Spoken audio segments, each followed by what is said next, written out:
Bueno, acá estamos de nuevo. Como tal vez sea a la que queda grabada, así que les damos la bienvenida al emulador TV. Recién tuvimos que cortar por un problema de conexiones. Así que bienvenidos, bienvenidas, bienvenides a todos a una nueva edición de El Emulador TV. Bueno, esta presentación, la anterior fue con la música, esta presentación la hacemos sin la música. Pero bueno, ahí está. A ver, bueno, vamos a estar en comunicación con Roberto Persano. Ahora sí, perfecto. Estamos, nos vemos, nos escuchamos. Muy Ahora, bien. ahora estamos, que somos solo nosotros, nos vemos. Bueno, pero bien, bien, bien. ¿Para qué? Bienvenido Roberto al Emulador TV. Esta es una propuesta que tenemos desde ATE ANSES en la que, bueno, queremos llevar a nuestros afiliados, afiliadas y al público en general entrevistas con distintas personas de nuestra comunidad. Tenemos como la sección deportes que se hace los días viernes y los días miércoles trabajamos más lo que tiene que ver con lo social, político y cultural. Así que, bueno, en este momento te recibimos, así que agradecerte en primer lugar por prenderte. Eh, bueno, muchas gracias en eso. Teníamos muchas ganas de entrevistarte, porque además, bueno, estuvimos viendo las películas y la verdad es que es un trabajo realmente interesante. Presento un poco para la gente nuevamente, porque este es el que va a quedar grabado, así que Roberto es el licenciado en comunicación social y además bueno, trabaja en documentales, documentalista, pero de ahí tenés varios roles, como director, como productor, guionista y demás, en distintos. Así que, bueno, la idea es que charlemos sobre tu trabajo en los documentales. En primer lugar, quería preguntarte, si bien, bueno, no conozco tu trayectoria, tu recorrido, digamos, dentro del ámbito de la comunicación, pero hay un momento en el que uno decide ir por un espacio, por un lugar, y entonces la pregunta va más que tiene que ver con por qué el cine documental. Sí, yo estudié Ciencias de la Comunicación, como comentabas un poquito, y ahí, bueno, se armó un grupo de amigos, de colegas, de compañeros que fuimos cursando casi toda la carrera juntos. Yo estudié en la UBA, este, arranqué en la sede ahí de Marcelo T, después pasé a Parque Centenario y casi que terminé en la última de Constitución. Un extenso recorrido. Y nada, cuando tuve que hacer la tesis para terminar la carrera, eh, me volqué a una tesis audiovisual, un documental que hice sobre la guerra de Malvinas, sobre los medios de comunicación durante la guerra de Malvinas. Y bueno, ahí con la tutora que me fui guiando, como que me fui más vinculando para el palo del audiovisual, que es lo que más me interesaba y me pareció una manera buena de contar las cosas que no quería contar a través del audiovisual, que me gustaba mucho más, que tengo mayor facilidad, me parecía más sencillo que la palabra, que la escritura. Quizás Sí, cuando entré a la carrera, en su momento sí buscaba algo más, pensando en el periodismo escrito, bueno, y después me fui derivando al audiovisual. bien. Y, y me imagino, en el tiempo en el que vos decidiste hacer eso, tenía, digamos, una importancia a nivel social lo audiovisual, y con el tiempo fue cobrando muchísimo más valor. Al día de hoy, inclusive, es muy potente lo audiovisual en nuestra vida. Sí, sí, entrecruza todo el tiempo, totalmente. Este, Porque además, digo, y también lo que tiene que ver con lo tecnológico. A mí me pasó también de empezar la licenciatura en comunicación social. Yo estudié en La Plata, así que somos contra, pero, pero también en una época donde se usaba el VHS, donde conseguir una cámara era mucho más complicado, y hoy por ahí es también una ventaja desde lo técnico tal vez, ¿o no? Sí, sí, se facilitó el acceso, digamos, ya con un celular inclusive, hoy cualquiera también tiene el acceso para poder filmar, grabar, contar historias. En ese momento tener una cámara era más complicado, estaban las VHS, empezaban los mini DV por esa época. Yo creo que la carrera en comunicación no tenía también mucho del audiovisual, era una carrera más bien teórica, con una muy buena base teórica, pero en su momento le faltaba algo de praxis, sobre todo los del audiovisual.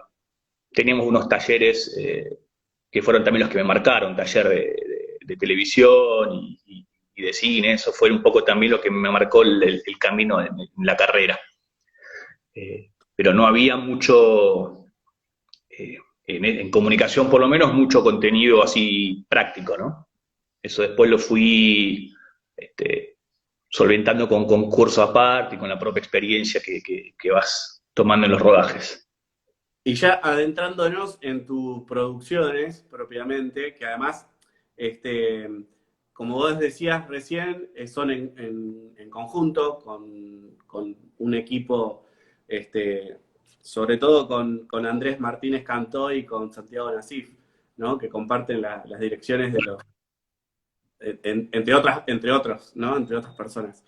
Este, y adentrándonos, digo, sobre todo en los documentales, en La parte por el todo, en Nicaragua y en el último, en Los Síndalos, esto que tiene que ver con el cine documental, pero también encuadrado dentro de, o sea, tomar la decisión de hacerlo dentro de lo social, político e histórico. Eso, ¿cómo surge? ¿Qué los lleva a eso? Sí, volviendo un poco a lo primero que contabas, laburamos tres, Gato, Andrés y Santi y yo, que nada, fuimos ahí compañeros de la Facu, y los tres hacemos un poco de guión, de dirección y producción. La verdad que armamos un lindo grupo, ya llevamos casi 20 años, laburando juntos, conociéndonos.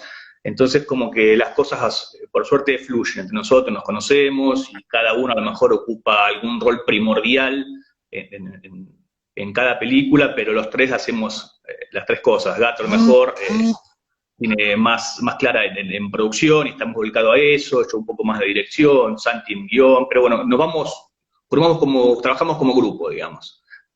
Quizás después lo otro, divisiones van más que nada para los papeles, pero en la práctica los tres hacemos de todo un poco y después con el equipo técnico también, que en general lo hemos mantenido también a lo largo de todas las películas. Y nos interesa el documental histórico, social, político, por un compromiso que tenemos una ideología y una manera de ver la vida, de vivir la vida, ¿no? La idea es un poco, a través de estas historias, poder cambiar, suena medio utópico, poder cambiar algunas cosas a través de contando historias. Claro, y además la necesidad del comunicador, en este caso, de poder resaltar un poco esto de la producción de sentido, interviniendo inclusive más allá de los medios convencionales en la interpelación del espectador a través de la elección de la agenda, en este caso, de la temática. Totalmente, sí, siempre buscamos también así historias que no estén tan trabajadas, que estén más olvidadas, rescatar esas pequeñas cosas que los grandes medios mantienen al margen, ¿no? Como para darlas a conocer y que sirva para repensar ese pasado en muchas cosas, en muchas ocasiones, y a través de eso pensar también en el presente y el futuro, ¿no es cierto? La primer peli que hicimos, por ejemplo, que se llama El Almafuerte, que es un documental que hicimos en un penal de menores en La Plata, en Melchor Romero. Y en ese momento estaba muy fuerte todo lo que tiene que ver con la baja ley de imputabilidad, con el ingeniero Bloomberg, no sé si se acuerdan, esa época. Entonces, bueno, frente a ese discurso punitivista y de chorros y baja la imputabilidad, empezamos a pensar esa película para cambiar un poco el sentido, ¿no? De lo que estaba sucediendo. Que es un poco como vos marcabas recién. Claro, como un... y ya cumplió los 10 años, ¿no? ¿Era el más fuerte? Y esa estrenamos, sí, en el 2010. Las películas son como procesos largos también entre que surge la idea, que se empieza a escribir, que se consigue la financiación y el proceso propio de rodaje, de montaje. En general nosotros tardamos 4 años por cada peli. El Almafuerte empezamos con la idea ya por el 2006 y se estrenó después en el 2010. Fueron también un año escribiendo, los cambios que se van dando en el guión, en la investigación, la gente que vas conociendo y te va llevando por determinados caminos de acción. Después el rodaje en sí, que en esa película nosotros dimos un taller de cine, a los chicos que estaban ahí detenidos, y la idea era que ellos hicieran un cortometraje dentro de la película contando una historia que ellos eligieran. Ellos hicieron la música, ellos hicieron el guión de ese corto y lo filmaron. Entonces la película un poco es el proceso de enseñanza y aprendizaje mutuo entre los pibes y nosotros, y ahí van apareciendo en el medio historias jodidas, y no siempre con finales buenos, o en general la mayoría con finales jodidos de los chicos que estaban detenidos de adentro y haciendo el taller. Entonces lo que eso es la película, el corto que ellos hacen tiene que ver con una revista, Seguir Soñando, es una revista que ellos hacen en el penal, la siguen haciendo ahora, hay un taller de periodismo, y es un poco esa revista el vínculo también con el afuera. Así que la peli es todo ese proceso de ese aprendizaje y el final es con el corto que ellos hacen. Ahí estuvimos con el Chango Farias Gómez, que hizo la música, fuimos con la gente de La Chilinga también, entonces hizo la música del documental y con ellos hicieron la música del corto. Les dimos las cámaras para que se las quedaran ellos y filmaron lo que creían conveniente filmar durante el taller. Fue la verdad una experiencia súper interesante que aprendimos creo que más nosotros que ellos. Claro. Y fueron casi 2 años de rodaje. Íbamos cada 15 días a La Plata a filmar, ahí en Melchor Romero, ¿sí? Y después con algunos chicos, bueno, seguimos cuando salieron en libertad, en contacto en la afuera, y eso también fue una parte de la película. Es muy bueno saber este tipo de detalles, está bueno, porque uno ve el producto final y está bueno comentar todo el tiempo que te lleva. 2 años es un montón de tiempo, bueno, 4 decías para cualquier otra producción, y la verdad que sí, lleva tiempo. ¿Cómo digo, en un momento y en un país tal vez en el que es difícil dedicarse a lo comunicacional, sobre todo en el tema del presupuesto, ¿cómo se toma la decisión de decir, bueno, vamos a empezar a hacer esto? ¿Cómo se busca el tema económico? ¿De quién se recibe ayuda? Porque sé que no es tan fácil tampoco llegar, no sé, al Inca o este tipo de instituciones que también ponen dinero para apoyar un proyecto cinematográfico. Y no sé por qué, pero tengo la sensación que lo documental inclusive le cuesta un poco más. Y es difícil, sí. A ver, nosotros todas las películas de todas maneras las hicimos a través del Instituto de Cine, con apoyo del Inca. Ninguno de los 3 vive netamente de esto. Digo, si una película te lleva 4 años hacerla, nada, en esos 4 años no vivís de esto y cada uno, Santi es docente, Andrés también, yo trabajo en la ex-ESMA, en la parte de comunicación, entonces, bueno, tenemos nuestros laburos y para mí hacer documental es un poco la manera de vivir, digamos, lo que me motiva, lo que estoy pensando todo el tiempo en esto. No persigo un fin económico exclusivamente, sinceramente. O sea, me encantaría poder vivir del documental, pero no es así. Pero bueno, el Inca por lo menos, estos años fueron muy difíciles como todo, pero en el 2006 se abrió, en 2005, a través de la lucha de los documentalistas y las documentalistas, se abrió una vía de apoyo a documentales independientes, llamada Vía Digital. Con lo cual eso favoreció que uno pudiera presentar sus proyectos ante el Instituto de Cine, y había un comité que selecciona las películas y aporta económicamente, y con esa plata poder hacerlas. Claro, porque lleva un montón de dinero, inclusive ya desde lo técnico, pero inclusive viendo producciones como Nicaragua o como Los Índalos, que ya, hay hay viajes, no es sencillo, digamos. No, para nada. Si no tenés espalda para bancarlo, no, es súper complicado. Sí, se hace imprescindible el apoyo del Instituto de Cine.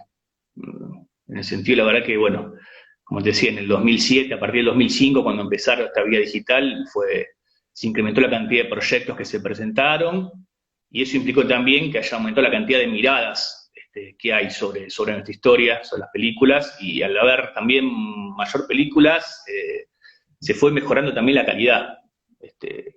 Se produce mucho documental en Argentina, por suerte, y creo que de muy buena calidad, y se nota cómo ha ido mejorando las producciones. No es lo mismo hacerlo, digamos, sin un peso que profesionalmente, con equipos, pagando a la gente que trabaja con vos como corresponde. Obviamente hay que pagar todos en blanco como corresponde, a través de los sindicatos, la música, o sea, nada, el Estado te da la plata, pero tampoco hay que rendirla como corresponde. Y bueno, y una última antes quiero meterme ya en el contenido de las películas, pero Bueno. me interesa por el tema en esta misma sintonía, el tema de la circulación de una película, porque también en dónde se estrena, va a festivales, cómo es el tema de la circulación también desde lo independiente. Así como hay un apoyo, digo, para la producción, a veces con más falencias, como fue el último gobierno macrista, que fue desastroso. Creo que sí está muy complejo el tema de la distribución y la exhibición del cine en general, digo, y del documental también. No tiene tampoco sentido trabajar 4 años para hacer una película para que después quede dormida en un cajón del Inca. Los documentales, hablo de los nuestros, y creo que se puede extender a la gran mayoría de las pelis nacionales, terminan exhibidos en el Cine Gaumont, ahí frente al Congreso, que es un poco la sala del Inca más concurrida, pero también por la cantidad de pelis que hay, por el poco espacio que se le da, es poco el tiempo que uno puede estar en cartelera. Creo que ahí hace falta más cines, porque la gente va, es mentira eso, que el cine documental es aburrido, la gente no va al cine. Cuando una película se mantiene en cartelera y se empieza a correr el boca en boca y se empieza a difundir, hay un fuerte apoyo de la gente.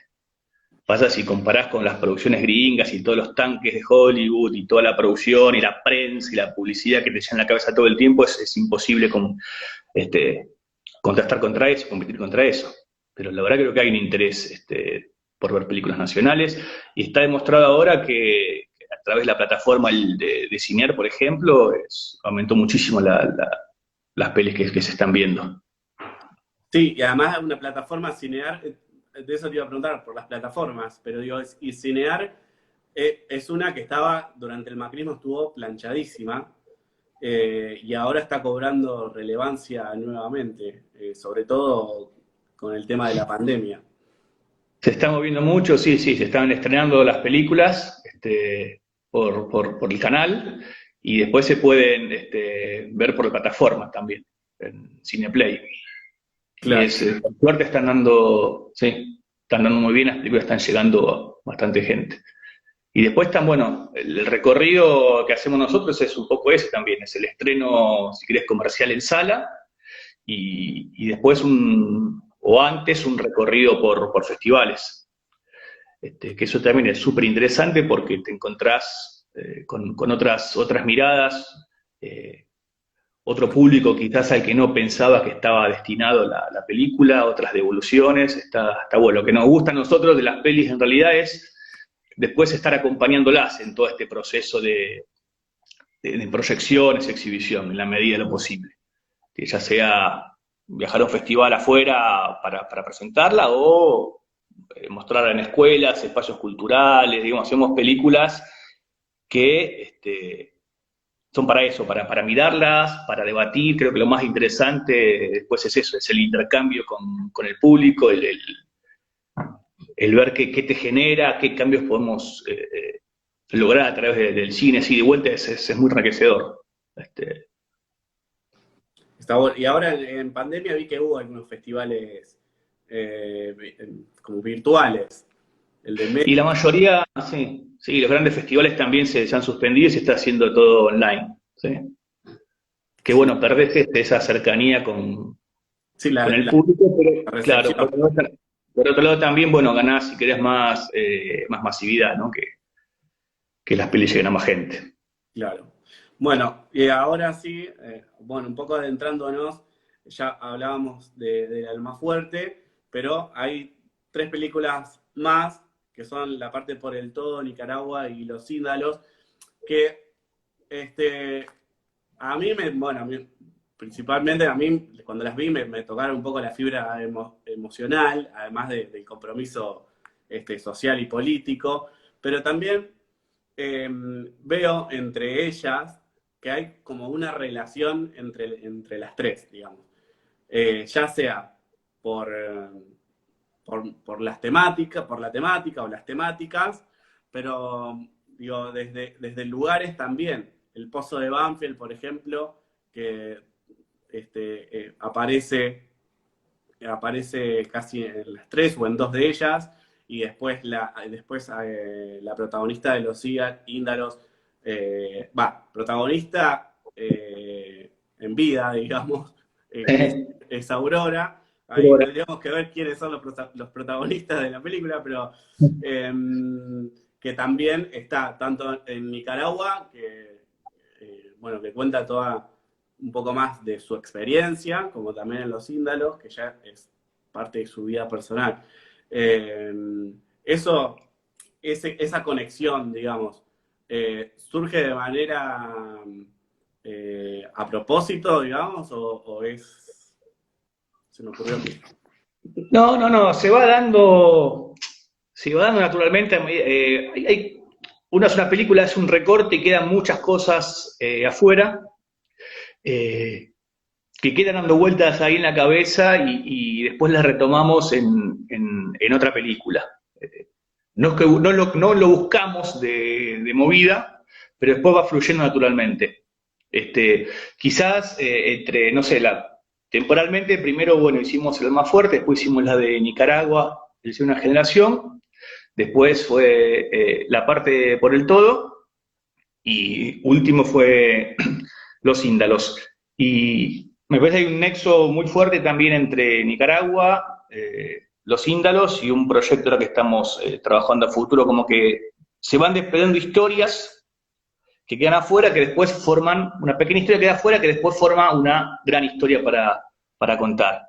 El caso de la de Nicaragua, nada, la historia de Aurora y su familia nos parecía muy fuerte y nada, y la Nicaragua tuvimos que dejarla fuera. Nicaragua, explico un poco, no sé si a lo mejor no todos lo Sí, sí, vieron, pero hago si querés un pequeño reconto. Sí, justo te iba a pedir eso. Sí, Dale, dale. Si no, sí, sí, estamos hablando, nosotros la vimos, pero no sé, sí, sí. no quiero dejar afuera al resto de la gente. En Nicaragua es una generación es un documental que cuenta sobre los argentinos que estuvieron colaborando con la revolución sandinista en el 79. O sea, es compañeros, compañeras que exiliados por la dictadura genocida del 76, eligen seguir frente a la comodidad, a lo mejor algún exilio en Europa o en otro lado, eligen seguir poniendo el cuerpo y van de distintas maneras, llegan a la triunfante Nicaragua sandinista. Algunos antes de la revolución y otros una vez consumada la revolución. La idea ahí era mostrar un poco, primero, bueno, lo que significó esa revolución para Latinoamérica, la última revolución triunfante, y este, en el continente en épocas donde las dictaduras asolaban el continente bajo las alas del Plan Cóndor. Entonces Nicaragua era un poco el faro de esperanza para ese continente y que tenía muchas similitudes con lo que fue la Guerra Civil Española en cuanto al apoyo internacionalista que tuvo Nicaragua. Entonces hubo gente argentina, uruguayos, de España, de todos lados, chilenos, apoyando esa triunfante revolución. Y lo que nos interesaba no era hacer hincapié en el costado militarista, o sea, la revolución obviamente se hace y se triunfa con las armas, se gana con las armas, hay que sostenerla también a lo largo del tiempo y no solamente con la fuerza, sino con el trabajo cotidiano, en lo que eran los cortes de café, la campaña de alfabetización, la campaña de cooperativas de tierra. Entonces nos parecía interesante tratar de rescatar esas historias de gente que a lo mejor no eran cuadros o gente de renombre, sino nada, militantes de base que van a apoyar a la revolución desde el conocimiento que tiene cada uno. Entonces, está Nerio Barberis y Jorge Denti, por ejemplo, que eran integrantes del grupo Sin la Base, de la que formaba parte Raimundo Gleiser. Hasta desapareció en Argentina, ellos se exilian a México y apenas aparece la posibilidad de ir a apoyar la revolución, bajan de México a Nicaragua para sumarse y registrar el desenlace y filmar todo lo que tiene que ver con el triunfo, la llegada del Frente Sur a Managua. Felisa Lemos, que es una médica que nació en Resistencia, se va al exilio a Francia y de ahí se va a Nicaragua a luchar en la selva contra la lesmaniasis. Compañeros que van a los cortes de café, Aurora, por ejemplo, es una de ellas, siguiendo también al hermano que se exilian primero a Europa y después se van a Nicaragua, ella a colaborar en el diario Barricada. Entonces son pequeñas historias de gente que puso su granito de arena para sostener una revolución que obviamente fue todo éxito y mérito del pueblo nicaragüense, pero que, bueno, que contó también con el apoyo de un montón de gente. Esa película es del año 2000, la estrenamos en el 2012. El 2012. En 2012. Y, Tuvimos ahí la posibilidad de ir varias veces a Nicaragua, una vez a conocer el país. Uno conocía a Nicaragua a través de sus historias, de sus canciones de Mejía Godoy, de los libros, de los grandes revolucionarios que estuvieron combatiendo en el frente, pero bueno, nos faltaba un poco el scouting en el lugar, la gente, así que bueno, fuimos en el 2009 la primera vez, adentrarnos un poco en la historia, buscar argentinos que hayan estado, que estén viviendo todavía ahí, y después fuimos en el 2011 a grabar. sí, veo que todos llevan mucho tiempo, o por lo menos, y se nota en los documentales, el gran tiempo de dedicación de investigación en el archivo, en la manera de contar, en buscar justamente quién diga o quién cuente las historias. Con los tiempos, sí, el documental mismo te va llevando, digo, a a primero escribir, después que el proyecto vaya madurando, vas con una línea y conoces un personaje que te suma un montón y te abre a otra línea, entonces, bueno, vas trabajando de vuelta el guión, después en el rodaje vas con una idea, pero no es un rodaje, no es un guión fijo como puede ser en una ficción, sino que seguís ciertas líneas y estás ahí con la cabeza atenta a lo que puede ir surgiendo, lo que puede aparecer, y después del montaje también, si bien vas con una idea, se arma una nueva película en el montaje, ¿no? Entonces son procesos largos en mi caso, algunos me angustian, otros en otros momentos se disfrutan mucho, pero bueno, es un proceso súper interesante y es lo que... Nos comentabas hace un rato que de Nicaragua se desprendía el sueño de una generación, se desprende la historia de Aurora Sánchez, que es la que da lugar, después hablamos del otro, le da Dale, lugar a los la índalos. estrenada del año pasado, que es Los Índalos, Sí. que me decías que también está girando por festivales, pero Los Índalos, bueno, contanos de qué tratan. Los índalos es la historia de una familia revolucionaria.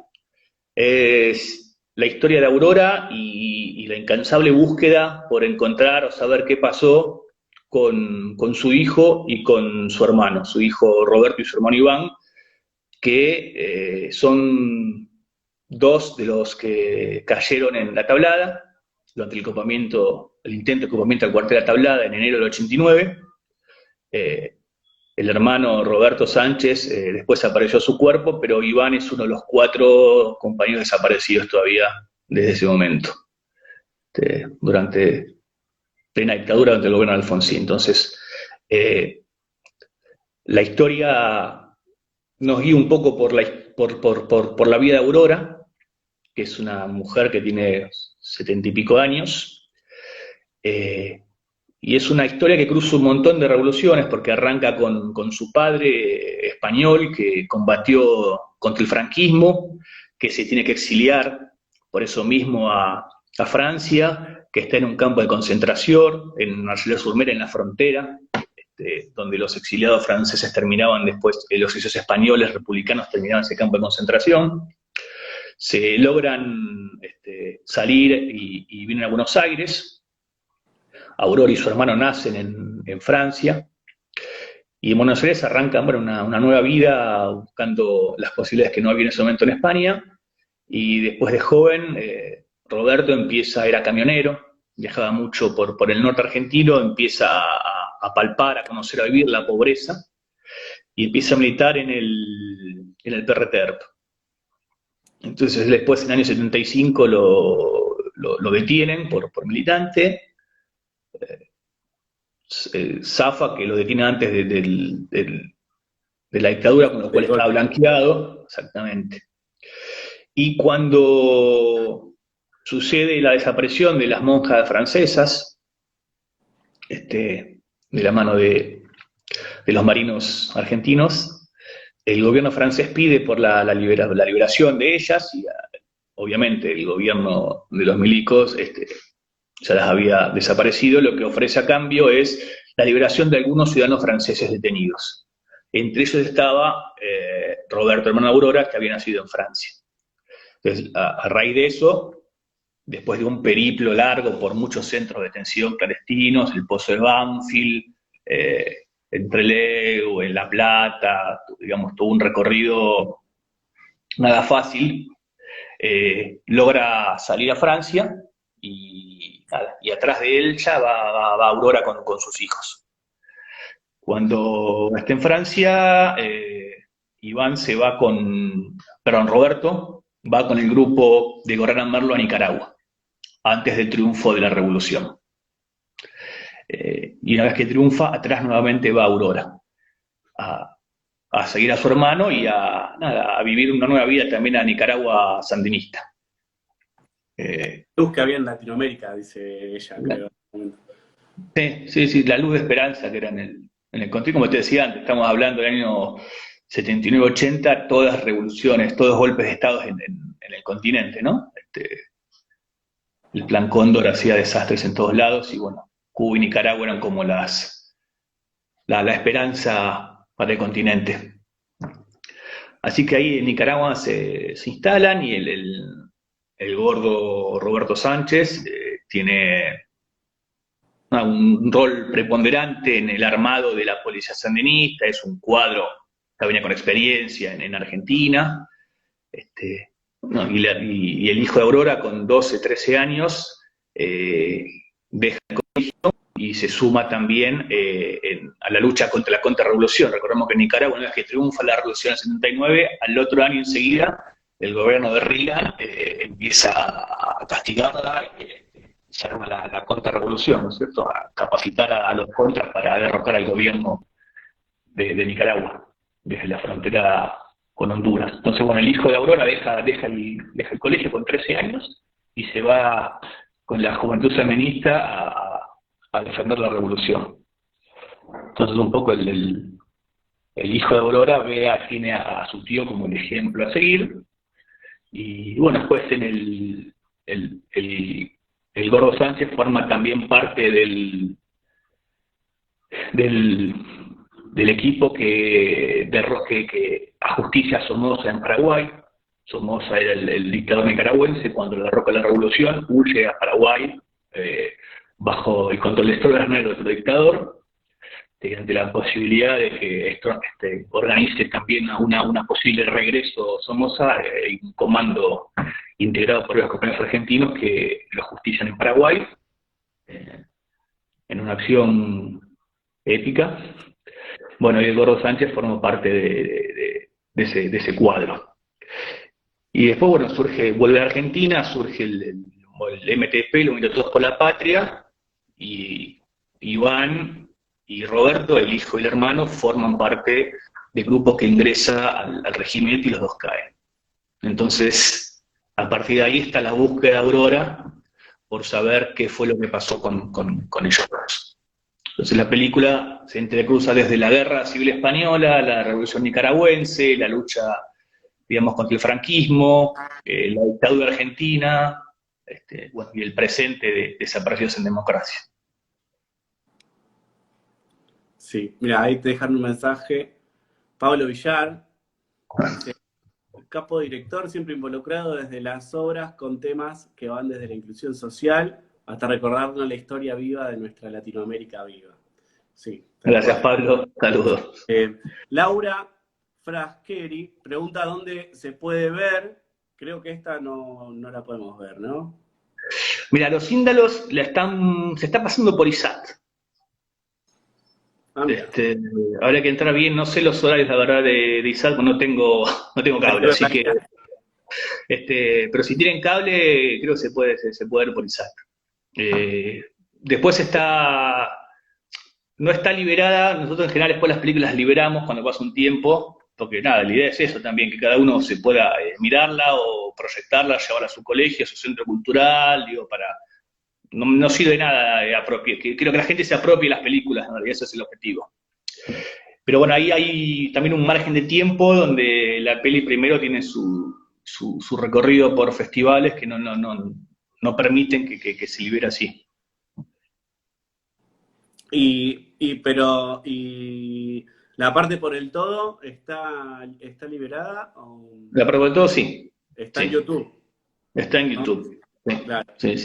Bien, esa sí la podemos ver, está en YouTube. Se pueden ver todas menos esta última que se estrenó, digamos, el año pasado, recién justo el 22 de agosto vamos a hacer un año de estreno. En general siempre... Nicaragua también, sí. Ah, perfecto. Sí. Perfecto. Está en Vimeo también, pero de hecho las liberamos ahora por el tema con la cuarentena, hubo toda una movida de todas las asociaciones documentalistas de liberar películas, así que bueno, por eso están liberadas las nuestras. Buenísimo. Si ponen en YouTube se pueden ver. En YouTube las pueden buscar. Bueno, y nos queda la parte por el todo, que bueno, también hace un recorrido interesante sobre la relación de hijos nacidos en cautiverio con sus madres desaparecidas en distintos puntos, en distintos centros clandestinos de esta zona, ¿no? De la zona metropolitana. Sí, ese fue un trabajo que partió de una investigación previa que había hecho Abuela de Plaza de Mayo. eh, y Abuelas también, ves eso, que lo que hablamos antes, que una película te va llevando a la otra. Cuando hicimos El Más Fuerte, nos habíamos acercado a las abuelas para charlar con ellas, que nos den también su aval, su apoyo, contar un poco la historia que venimos haciendo. Y ellos en ese momento estaban haciendo una investigación sobre las maternidades clandestinas. Entonces, a partir de ese encuentro, de esa investigación, después retomamos un par de años después y nos parecía interesante eso, llevar ese trabajo que estaba haciendo Abuelas la filial de Abuelas La Plata, y llevarlo al plano audiovisual, o sea, transformar esos escritos, esos papeles en una película.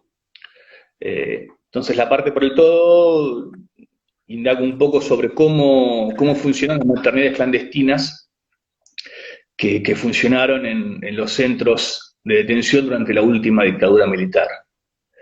Entonces tomamos, porque creo que a través de cómo se orquesta ese plan sistemático y todo lo horroroso que implica secuestrar mujeres estando embarazadas, tenerlas en cautiverio durante todo el embarazo, obligarlas a parir y después que apropiarse a esos chicos, ellas matarlas, creo que eso condensa un poco todo el horror de lo que fue la dictadura. Si llegaron a eso, ¿qué otra cosa no se puede esperar?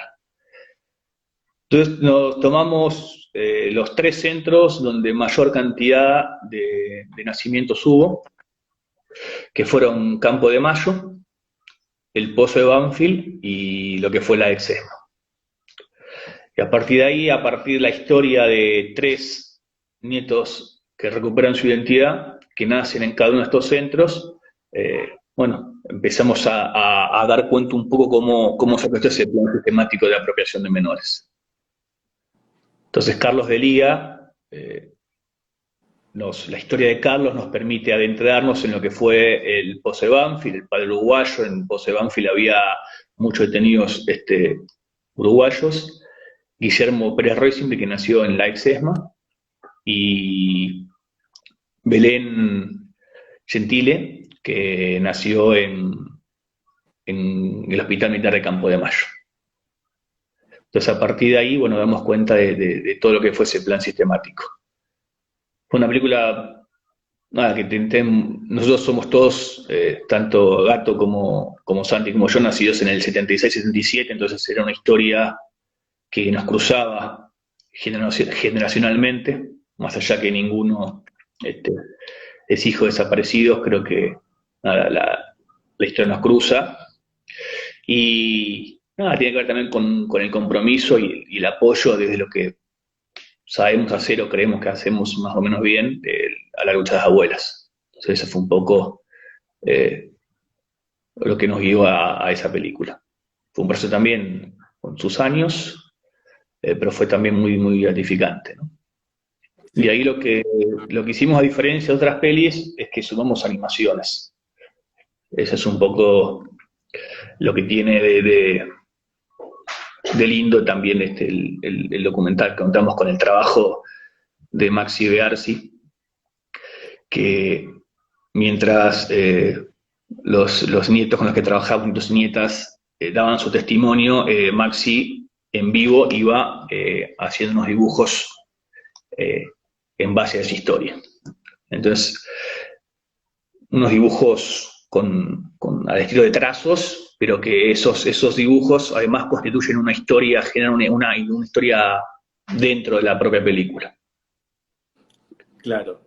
Y además está la voz de personajes, de personas que van explicando en cada uno de los lugares qué fue lo que pasaba ahí, desde una manera un poco más, si se quiere, más tirando lo objetivo, digamos, y se entrelaza y se entrecruza justamente como decías vos, con la historia contada por los propios hijos nacidos. Claro. Los chicos no vivieron todo eso, obviamente, por eso utilizamos estas voces para poder contar qué es lo que sucedía en ese momento. En la escena está Miriam Lewin, que estuvo detenida en la ESMA y presenció el parto de Guillermo. Después trabajamos también con Pablo Roesler, que es un periodista que estuvo cubriendo todos los juicios del circuito CAMS, entonces él podía hablar más en detalle de lo que fue toda la operación del pozo de Banfield. Y después tuvimos también el orgullo, la suerte de contar con la palabra de la doctora María del Carmen Roqueta, que explicaba lo que fue Campo de Mayo. La doctora Roqueta formó parte, fue la presidenta del tribunal oral federal que condenó a Videla y secuaces por el plan sistemático de apropiación de menores, lo condenó a 50 años. Entonces nos parecía una palabra más que clarificadora tenerla con nosotros su testimonio. Y por suerte se entusiasmó enseguida con la peli y le aportó un montón. Sí, Fue lo que nos interesaba, perdona. No, también lo que nos interesaba rescatar era, tanto Guillermo como Belén como Carlos son también padres y madres. Entonces nos interesaba también rescatar un poco ese vínculo que tienen con sus hijos, vínculo que ellos no pueden tener con sus padres. Entonces, quizás no hacer... no quitar un poco de lugar a la historia más conocida o cómo lo vivieron ellos o cómo vieron el nacimiento, esa parte que prácticamente no la sintieron, pero sí hacer hincapié en el cómo construyen su familia, qué significa la identidad para ellos, para sus hijos. No sé, me parece que le daba también un final más esperanzador a la película. Tal cual, sí, bueno, iba en ese sentido lo que iba a preguntarte, digo, de cómo mostrar y contar, si bien siempre surge algo creativo, nuevo y diferente, para mí, digamos, estamos muy cerca, inclusive han pasado 40 años del último golpe, más, digamos, más de 40 años, pero lo sentimos muy, muy cerca, sobre todo por las atrocidades que se cometieron en ese momento y cómo surgen las historias, pero cómo también buscarle el lado comunicacional de no contar por ahí lo ya conocido y demás, que tiene que ver con lo político, con la militancia de cada uno, con lo que pasó, sino que buscar la vuelta por las historias desde otro lado. Que en ese sentido a mí me pareció y me sentí identificado justamente con ese documental. Y la semana pasada, no, la entrevista anterior que le hicimos con María Rosa Martínez, que es diputada nacional, quien también tuvo a su primer hijo en cautiverio, ¿no? Detenida. Sí. Ella era legal, por eso, pero de todas maneras, detenida en ese contexto, o sea, de torturas y demás.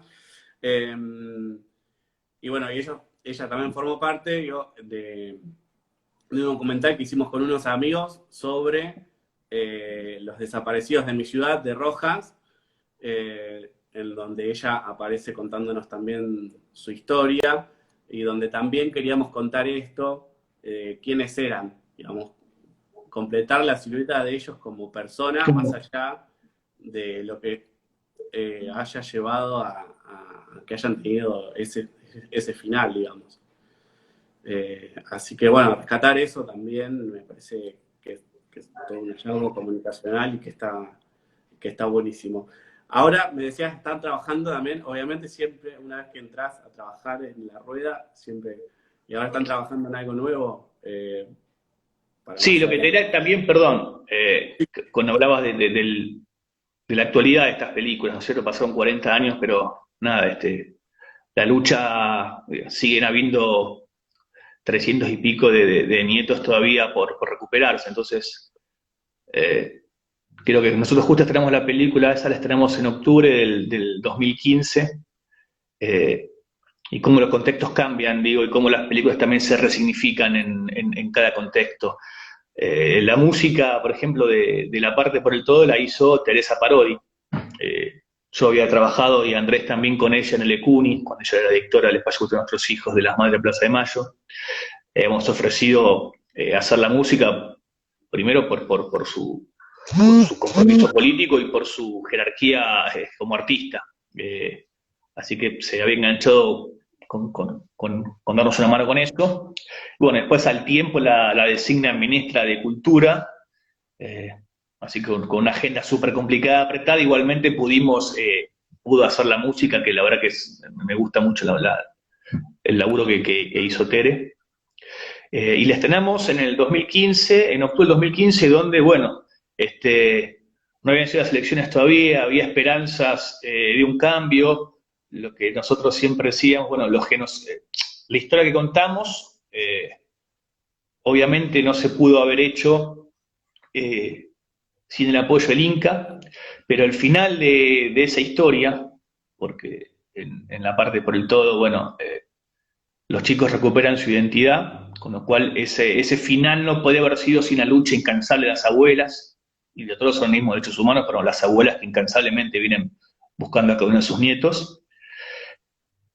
Los chicos de libertad y los milicos en cana, que tampoco ese final se podría haber logrado si no fuera por un gobierno, Cristina en su momento, siendo el gobierno después de Néstor, que tomó como política de Estado la política de derechos humanos, apoyado por los organismos y la lucha de ellos, pero bueno, fue una decisión estatal, una decisión de Estado de juzgar a los genocidas. Bueno, a los 3 meses cambió el gobierno, me acuerdo que la volvimos a estrenar la película después en marzo del 2016, con otro contexto donde los juicios a los genocidas se empezaron a frenar, se empezaron a parar, se empezó a hablar de las salidas, las prisiones domiciliarias. Bueno, entonces, una peli que marcaba una cosa, después, 3 meses después, sirvió para luchar desde otro lado, ¿no? Entonces, bueno, hubo como que nos la recargamos al hombro para empezar a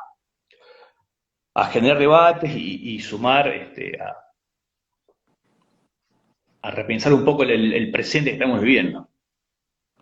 Tal cual. Sí, no, y además después del periodo macrista que frenó un montón de estos juicios, que intentaron el 2x1, que a nosotros nos pasó en una de nuestras oficinas de ANSES de tener la presencia del Tigre Acosta, por ejemplo, queriendo sacar un crédito de jubilado. Esas cosas que pasaron durante el macrismo y que obviamente después la repudiamos enérgicamente y pero bueno, también nos llevó inclusive a hacer reuniones con integrantes de una comisión de derechos humanos, de la gente agrupada que está en el juicio en contra de este personaje. Digo que también nos sirve para pensar y repensar lo que pasó durante toda esa época y que ahora, bueno, de a poco se vuelve a reactivarse también. Pero hay que estar atento, digamos, la lucha continúa todo el tiempo. No es pasado, es presente, y hay que trabajar continuamente con ese presente para no repetición. Sí, como vos decís, la lucha, y cada nieto recuperado, uno piensa en todos los que faltan. Sí. Además. Sí, en todas las abuelas que están muriendo sin encontrar a sus nietos, eso la verdad que es triste. Pero bueno, ellas marcaron el camino, creo que para seguir esa lucha inclaudicable, ¿no? Sí, ni hablar. El mundo entero conocer las abuelas de Plaza de Mayo, y eso me parece que también tiene que ver con un logro comunicacional, pero sobre todo resultado de la lucha y de la fuerza. La lucha, sí. Sí, la parte por el todo la pudimos proyectar, por ejemplo, en muchas partes de afuera. Bueno, y el pañuelo blanco es eso, sinónimo. Quizás no hay una diferencia en la afuera entre madres o abuelas, ¿no? Es el pañuelo.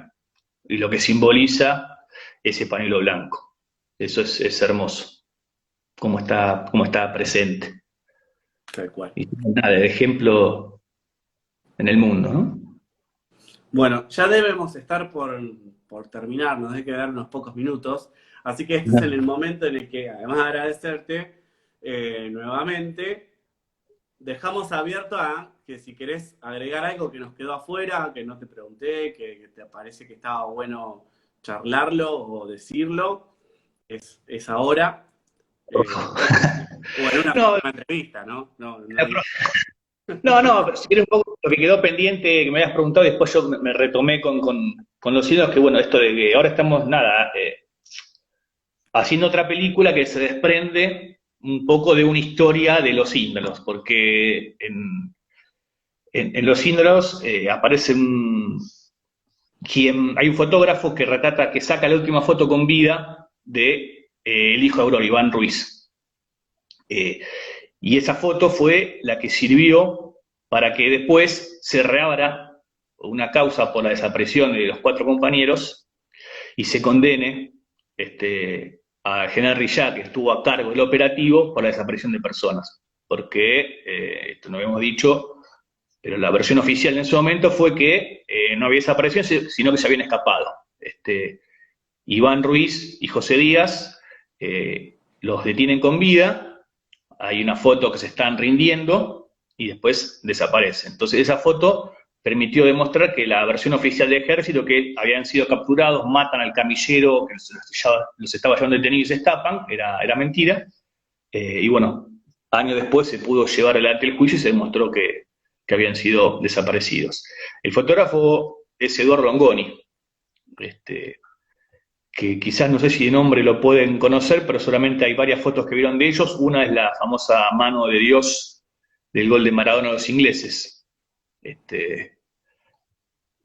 Tiene fotos muy, muy icónicas y bueno, estamos trabajando ahora en un documental sobre la historia de Eduardo y un poco un recorrido por la historia argentina a través de sus fotografías.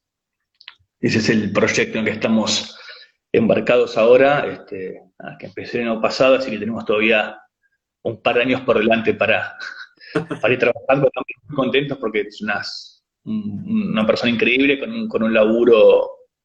Son fotos icónicas que marcan épocas de la Argentina. Tiene fotos del 2001, fotos son las primeras fotos de las madres de Plaza de Mayo, las tomó él en la plaza, en el 67. Entonces, son fotos que nos cuentan y nos permiten ver la historia argentina. Entonces, ahí estamos